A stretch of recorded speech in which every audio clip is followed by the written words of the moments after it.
Continuando con la temática referida a las sucesiones testamentarias, vamos a meternos en lo que tiene que ver con las formas testamentarias.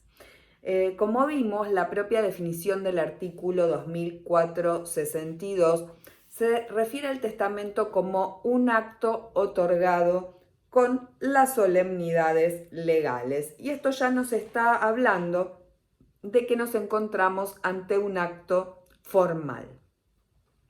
Esta forma impuesta al acto son, estas formas en realidad impuestas al acto son dos. Y de allí que el código, o por lo menos son las dos que regula el Código Civil y Comercial, y estas formas son las del testamento por acto público y el testamento hológrafo.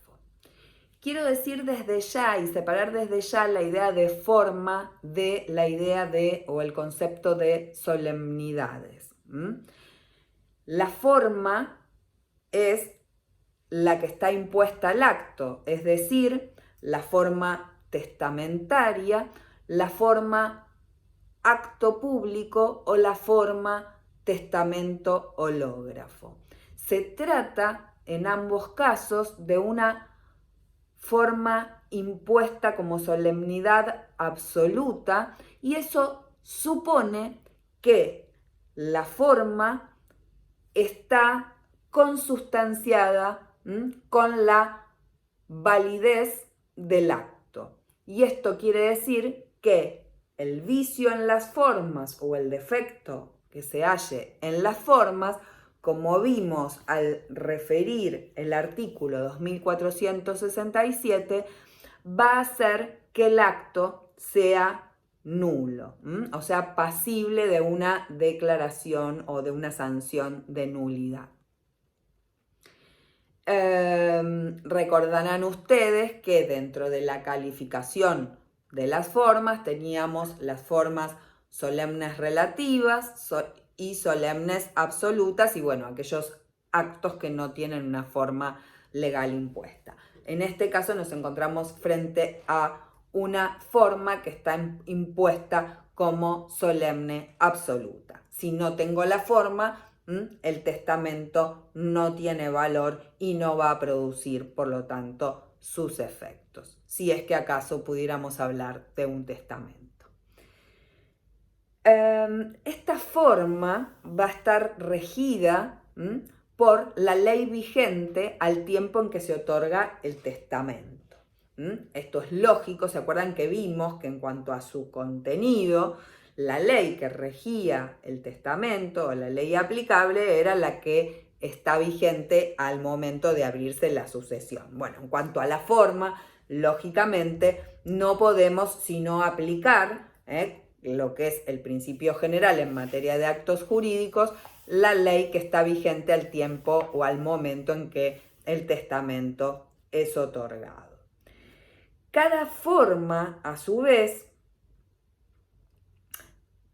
tiene establecidas una serie de solemnidades que corresponden a cada forma y que no son intercambiables.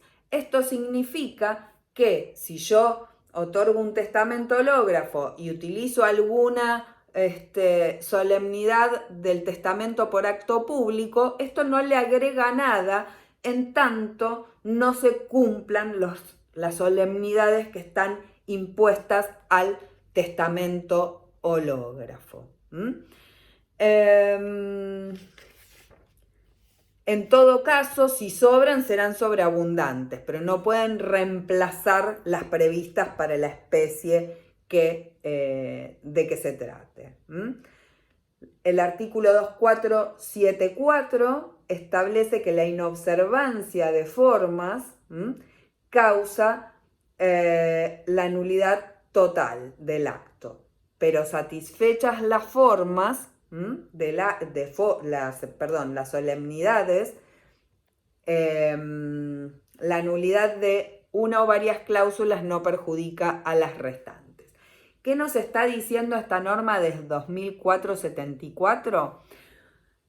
Que dentro de un testamento podemos tener nulidades totales o parciales en cuanto a sus cláusulas, es decir, puede ocurrir que tengamos alguna disposición que resulte nula por distintos motivos,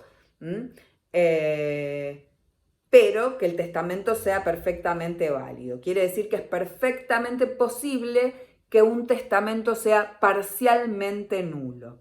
Ahora, cuando la nulidad está dada por la forma, lamentablemente la nulidad es total, porque allí no podemos separar en cláusulas, dado que lo que acarrea la nulidad es justamente el continente del acto que viene a ser el instrumento en el cual el mismo está otorgado.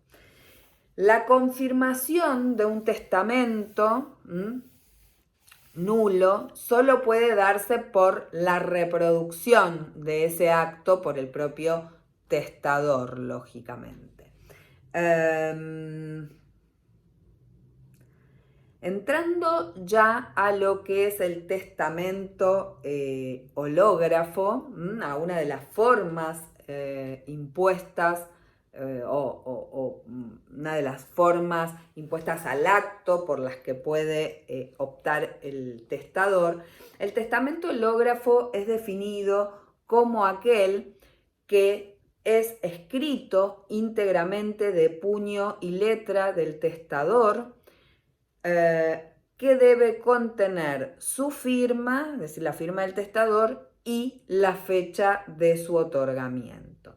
Es decir, que las solemnidades vinculadas a la forma testamento hológrafo son la firma, la escritura de puño y letra y la fecha del testamento.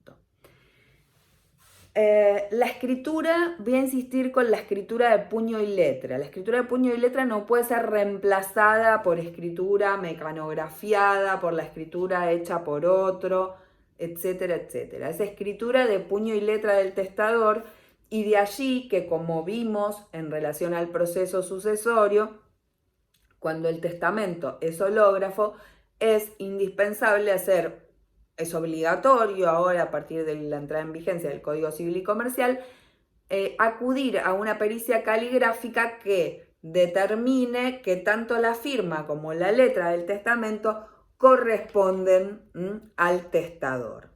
La fecha es importante o es sumamente importante en el testamento hológrafo porque va a determinar varias cuestiones, entre ellas la ley aplicable al testamento, porque es la que se aplica a la fecha a la validez del testamento en cuanto a sus formas, y además va a ser útil si existe alguna controversia sobre la capacidad o incapacidad del testador o razón del testador al momento del otorgamiento, es decir, si alguna de estas cuestiones debiera discutirse,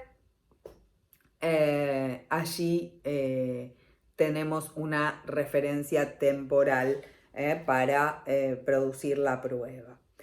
La falta de alguna de esas cuestiones, en principio anula el testamento. Ahora, en materia de fecha, porque en los otros casos no podemos hablar de ausencia, si falta la firma, obviamente no estamos en presencia de un testamento hológrafo, por eso, volviendo un poco a algo que habíamos comentado antes, las personas que no saben escribir, no pueden otorgar un testamento hológrafo porque requiere manuscripción y entonces esta habilidad sería indispensable. Vamos a ver que esas personas pueden acudir al otorgamiento por vía del testamento por acto público. En cuanto a la fecha, si no estuviera clara la disposición, podría acudirse a completar o aprobar esa fecha por algún otro medio que pudiera cooperar para establecer la fecha de una manera cierta, ¿no? La firma debe estar después de las disposiciones. No hay problema en que, digamos, si el testador podría hacer disposiciones en distintas fechas, como en una secuencia. Esto es admitido, pero sí es importante que cada una de estas disposiciones esté fechada y firmada. La firma, como ustedes imaginarán, es sumamente relevante en el sentido de que es el medio a través del cual una persona asume la autoría de lo que allí está escrito. En este caso, el testador asume la autoría de esas disposiciones. De modo que es, lógicamente, un elemento esencial. No es necesario que esté aclarada, no es indispensable que sea certificada. Este es un testamento que por sus características cualquiera puede hacer en soledad, en su hogar, y no requiere la participación de ningún profesional, aun cuando cualquiera podría asesorarse. Y realmente desde el punto de vista práctico, el principal inconveniente que presenta es justamente el de su conservación, ¿no? Dónde está y dónde lo deposita el causante, de modo que una vez ocurrida su muerte, sus voluntades se hagan efectivas. Digamos, queda a fácil disposición de cualquiera que lo quiera destruir o hacer desaparecer, o se puede fácilmente deteriorar o simplemente extraviar, o puede ser que los sucesores no lo encuentren. Entonces tiene algunas ventajas, como por ejemplo la gratuidad, pero tiene estas otras desventajas que lo tornan desde ese punto de vista menos aconsejable. En cuanto al testamento por acto público, es un testamento que debe otorgarse por escritura pública ante escribano público, y la otra solemnidad que requiere es la presencia de 2 testigos hábiles para el otorgamiento del acto. En este sentido, el Código Civil derogado exigía 3 testigos y ese requisito se ha reducido a 2. Por supuesto, deben reunir todas las formalidades de las escrituras públicas en tanto tales, es decir, tener fecha, firma del funcionario público, lugar de otorgamiento, estar otorgado en una escritura, en escritura matriz, foliada, con su número de escritura, es decir, cumplir con todas las formalidades que corresponden a los actos otorgados por escritura pública, y además los impuestos especialmente al testamento, que son básicamente los 2 testigos. En cuanto a cómo se forma el acto testamentario por escritura pública, la ley